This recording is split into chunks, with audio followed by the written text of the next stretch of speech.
RetroDaze. Whenever the school year starts up again, I always find myself reminiscing about all the things I used to associate with school, the good and the bad. Now, certainly you know this because it's always here at the end of August and into September when we start producing videos about back-to-school shopping, school supplies, and things of that nature. Well, I got back into that headspace as I first started thinking about book fairs, which we've already covered here, and then began digging deeper into my memory banks until I remembered Choose Your Own Adventure books. Now, these were some of the first kinds of books that I actually chose to read on my own as a kid.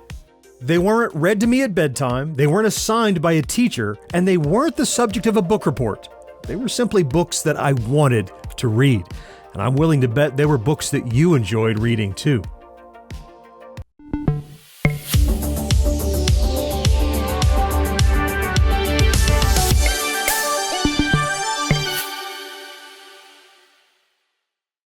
Starting in the late 1970s and through the 1980s, Choose Your Own Adventure books became a hugely popular series of interactive children's stories. Written in the second person, they place the reader directly in the role of the main character with decisions that shape the outcome of the plot. By the time their popularity peaked, kids had snapped up more than 350 million copies. It won't surprise our perennial viewers to find that the history of Choose Your Own Adventure books goes farther back in time than one might first suspect. I say that because time and time again, the toys, games, foods, and topics we cover here end up having long and storied histories, often predating our own lives. As we dug into the research for this episode, we once again found this to be true. If we want to take this notion to its most extreme possible origin, then we can trace the concept of interactive storytelling to the I Ching, or Book of Changes, which according to Jackie Mansky was an ancient Chinese manual of divination and prophecy that employs claromancy, the tossing of lots, to read its predictive text.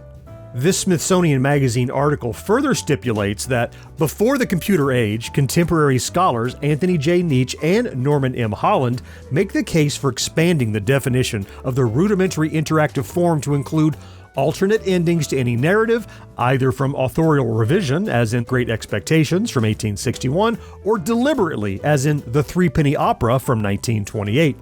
If we're talking about branching narratives in the way we've experienced them in Choose Your Own Adventure books, then perhaps the earliest example is the 1930 publication Consider the Consequences, written by Doris Webster and Mary Alden Hopkins. The romance novel, which included 43 alternative endings, empowers the reader to decide the fates of Helen Rogers and her suitors, Jed Herringdale and Saunders Mead. And what it is basically Choose Your Own Adventure as far as the structure of that form. And it's totally fully formed right off the bat in 1930. Cool. Which is remarkable because that's 45 years before the first Choose Your Own Adventure. But this is right off the bat an example of the form, down to the style of making choices where it says if you want to do this, turn to that page, and so forth. Like all of it is here fully formed in this book from 1930. And from what I can tell, there was like 1,000 copies published. So this was not known at the time. It was swiftly forgotten. I was just looking at my copy here, which is an ex-library copy, and it was last checked out in 1942. Oh my God. A post over on infiction.org draws some interesting contrast between this 1930 publication and later CYOA books. Namely, rather than using the second-person point of view, the novel is written in the third person.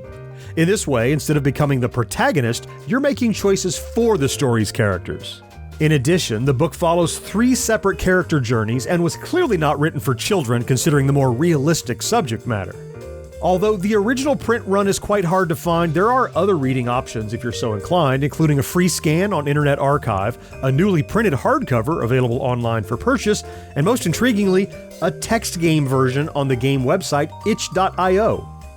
While Mansky mentions other examples of experimental literature through the intervening decades, such as Hopscotch in 1966, which let the reader jump through 155 chapters with the help of a table of instructions, and Robert Coover's disquieting 1969 short story, The Babysitter, where a night of babysitting could be as mundane as a quiet night watching TV or end in increasingly disturbing scenarios, most of us had a very different introduction to branching narratives. The books we would come to know as Choose Your Own Adventure began one night in 1969 while Ed Packard, a lawyer for RCA Records, was telling a bedtime story to his daughters.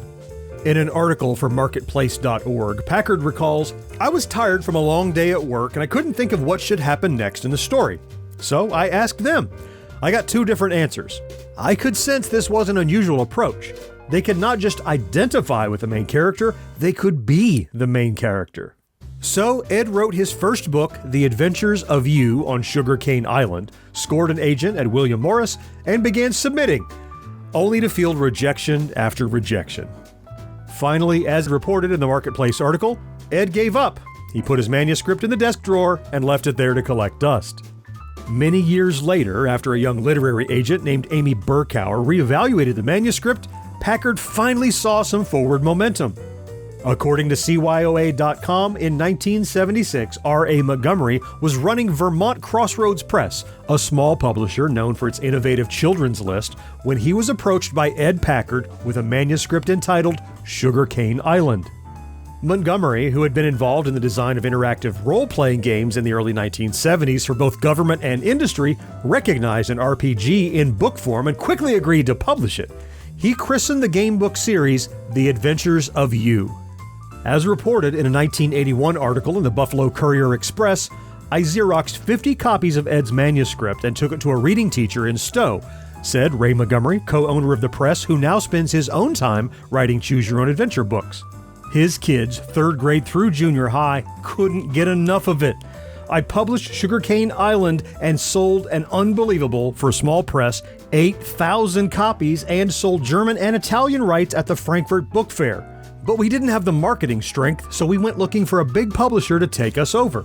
In the interim, Packard decided to change publishers after the release of this first book, hoping for better sales and wider distribution.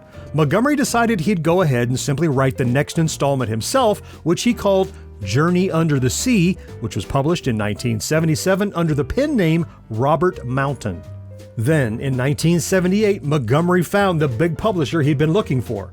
He sold his interest in Vermont Crossroads Press, but kept hold of his rights to The Adventures of You, which he brought to Bantam Books. The official Choose Your Own Adventure webpage writes, Montgomery signed a contract for 6 books in 1978 and invited Ed Packard and another former VCP writer, Doug Turman, to contribute books to the new venture. Bantam renamed the series Choose Your Own Adventure. Despite the innovative idea now backed by a big publisher, sales initially didn't reach the heights they had hoped for until some unknown individual from the marketing team decided to seed 100,000 books in libraries across the country. This brilliant bit of advertising sent book sales soaring seemingly overnight. In the wake of such spectacular sales, some critics sought to better understand the reason for the soaring popularity of this type of narrative. In December of 1987, the English Journal published the article Multiple Storyline Books for Young Adults, Why?, written by Jeffrey S. Copeland. The article is a thoughtful analysis of what Copeland calls multiple storyline books, taking into consideration 4 categories of popularity: reader as a protagonist, plot format, levels of excitement, and availability. Despite Copeland's identifying one particularly negative viewpoint that the books often contain wafer-thin characterizations, unrealistic settings, and Dick and Jane dialogue, his final conclusion is much more optimistic. In part, he concludes, what we have is a body of literature that provides for and demands great reader involvement, literature that by its nature holds a reader by the throat and doesn't let go, and literature that develops as the reader sees fit. What more could young adults want in a book? And certainly, he wasn't far off the mark, considering some of the stats for Choose Your Own Adventure books, including 270 million books in print and another 16 million since the relaunch in 2005. The original Choose Your Own Adventure series alone contained 184 game books authored by 30 different writers. During its peak, there was a new CYOA book being released every month, and kids collected them like trading cards. It didn't hurt that the series came out not long after the 1974 debut of Dungeons & Dragons. CYOA books gave gamers a way to experience a similar format without the need for large groups of friends. In this way, they could enjoy gamified storytelling in between their epic D&D campaigns. Of course, Choose Your Own Adventure wasn't the only game in town. Confronted by fire-breathing Gorgons, you can look in your pack for something to offer them, turn to page 36, or turn to page 90, draw your sword and fight them.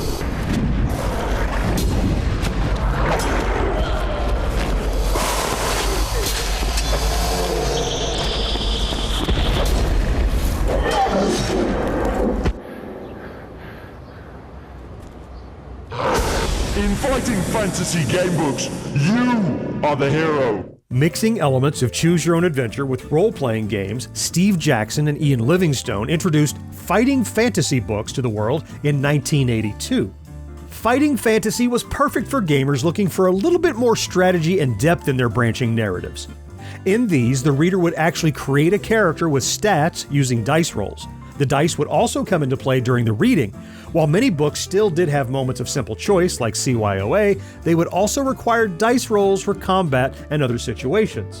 While these occupied a similar space as CYOA, they were wholly unique in practice, and so we'll say no more about them in this video, saving the topic for another day. Despite their immense popularity, soon there were more interactive styles of gameplay entering the collective consciousness. Many specifically point to the rise of video games as a main culprit to the temporary demise of the Choose Your Own Adventure franchise.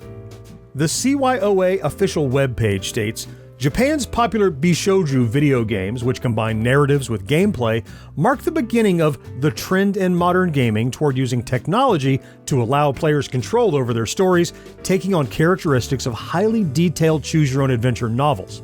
In addition, Mass Effect 2 also credits the Choose Your Own Adventure series as an inspiration in its narrative-based adaptive difficulty settings.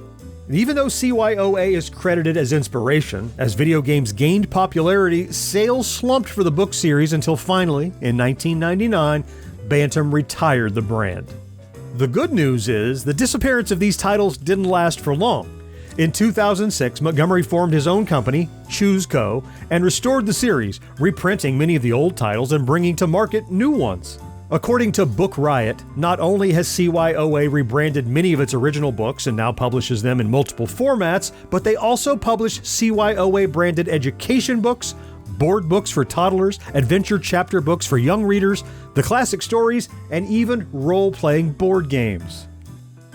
Of course, for us, it will always be about those classic titles that bring us back to when we were younger, perusing some of our first solo reads and taking on adventurous roles. Some of my favorites always had a darker atmosphere. Titles like Vampire Express, Haunted Halloween Party, Ghost Hunter, The Mystery of Chimney Rock, and The Horror of High Ridge. Other popular titles include The Cave of Time, Journey Under the Sea, Space and Beyond, The Abominable Snowman, and Mystery of the Maya, among many others. When it comes to books of any kind, I often feel like it was those early titles, the ones we read as children, that were the most impactful on our future interests. The varied genres of CYOA were a perfect playground for our immense imaginations. We got to occupy fantasy worlds, distant planets, haunted caverns, and so much more. Each journey allowed us a glimpse into our own minds and often revealed hidden things about us that we were perhaps too young to understand. If you were drawn to all the most terrifying books, well, maybe you ended up as a horror fan. Prefer the journeys across space? Maybe you became a sci-fi enthusiast. Well, of course, now I need to know what your favorite CYOA books were, and did they reveal your future interests, or am I just blowing smoke? I'd love to hear about it down in the comments. And if you enjoy our content, please consider liking this video, subscribing to the channel, and maybe even activating that ubiquitous notification bell, because it really does make a huge difference. Let's meet again next week to celebrate Yesteryear, right here on RetroDaze. Clicky clacky.